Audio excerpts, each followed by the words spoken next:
এই নতুন বছৰটো হ'ব আমাৰ ৰাজনৈতিক শক্তি বৃদ্ধিৰ বছৰ। আগৰে পৰা এটা কথা আমি কৈ আহিছোঁ যে এইবাৰ আমি লোকসভাত আমাৰ আসন নিশ্চিত কৰিম। মই আজিও কৈছোঁ, আজিৰ পৰিস্থিতিত নিৰ্বাচন আৰু বিহু একেলগে আহিল। বহাগৰ উচ্চাক বৰা এইবাৰ পৰিৱেশটো অলপ স্বাভাৱিকতে সুকীয়া হ'ব, কিন্তু দলৰ কৰ্মকৰ্তাসকলে খুব জোৰদাৰ কাম কৰিছে, জনসাধাৰণৰ মাজলৈ গৈছে। মই কেৱল অসম গণ পৰিষদ দল বুলি কোৱা নাই, আমাৰ মিত্ৰ দল ভাৰতীয় জনতা পাৰ্টি UPPL-ৰ কৰ্মকৰ্তাসকলে আৰু ৰাইজৰ এইবাৰ ব্যাপক সঁহাৰি লাভ কৰিছে। প্ৰতিটো সংসদীয় সমষ্টিত, কেৱল অসম গণ পৰিষদৰ প্ৰাৰ্থী থকা সমষ্টিতেই নহয়, 11টা সমষ্টিত আপোনালোকে জানে যে ভাৰতীয় জনতা পাৰ্টিৰ প্ৰাৰ্থী আছে, এটা সমষ্টিত কোকৰাঝাৰত UPPL-ৰ প্ৰাৰ্থী আছে।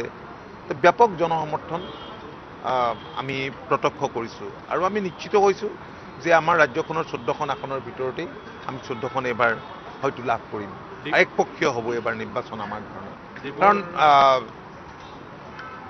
আমাৰ ৰাজ্যখন আগবঢ়াই লৈ যোৱাৰ ক্ষেত্ৰত, উন্নয়নৰ ক্ষেত্ৰত মোদী ডাঙৰীয়াৰ নেতৃত্বত ভাৰত চৰকাৰে যোৱা দিনবিলাকত যিমানখিনি কাম কৰিছে আৰু মুখ্যমন্ত্ৰী মাননীয় ডক্টৰ হিমন্ত বিশ্ব শৰ্মা ডাঙৰীয়াৰ সবল আৰু সফল নেতৃত্বত যিমানখিনি কাম হৈছে, আমি ভাবোঁ যে এই নতুন বছৰটোত আমি উন্নয়নৰ এক নতুন দিগন্তৰ আমি সূচনা কৰিবলৈ হয়।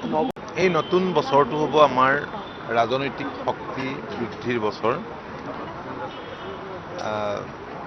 আগৰে পৰা এটা কথা আমি কৈ আহিছোঁ যে এইবাৰ আমি লোকসভাত আমাৰ আসন নিশ্চিত কৰিম। মই আজিও কৈছোঁ, আজিৰ পৰিস্থিতিত নিৰ্বাচন আৰু বিহু একেলগে আহিল। বহাগৰ উচ্চাক বৰা এইবাৰ পৰিৱেশটো অলপ স্বাভাৱিকতে সুকীয়া হ'ব, কিন্তু দলৰ কৰ্মকৰ্তাসকলে খুব জোৰদাৰ কাম কৰিছে, জনসাধাৰণৰ মাজলৈ গৈছে।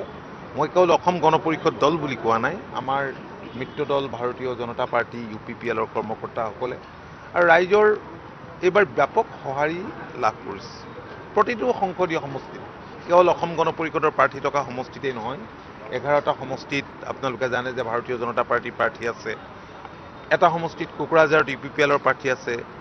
ব্যাপক জনসমৰ্থন আমি প্ৰত্যক্ষ কৰিছোঁ আৰু আমি নিশ্চিত হৈছোঁ যে আমাৰ ৰাজ্যখনৰ 14খন আসনৰ ভিতৰতেই আমি 14খন এইবাৰ হয়তো লাভ কৰিম। একপক্ষীয় হ'ব এইবাৰ নিৰ্বাচন আমাৰ কাৰণে, কাৰণ আমাৰ ৰাজ্যখন আগবঢ়াই লৈ যোৱাৰ ক্ষেত্ৰত, উন্নয়নৰ ক্ষেত্ৰত মোদী ডাঙৰীয়াৰ নেতৃত্বত ভাৰত চৰকাৰে যোৱা দিনবিলাকত যিমানখিনি কাম কৰিছে আৰু মুখ্যমন্ত্ৰী মাননীয় ডক্টৰ হিমন্ত বিশ্ব শৰ্মা ডাঙৰীয়াৰ সবল আৰু সফল নেতৃত্বত যিমানখিনি কাম হৈছে, আমি ভাবোঁ যে এই নতুন বছৰটোত আমি উন্নয়নৰ এক নতুন দিগন্তৰ আমি সূচনা কৰিবলৈ হয়।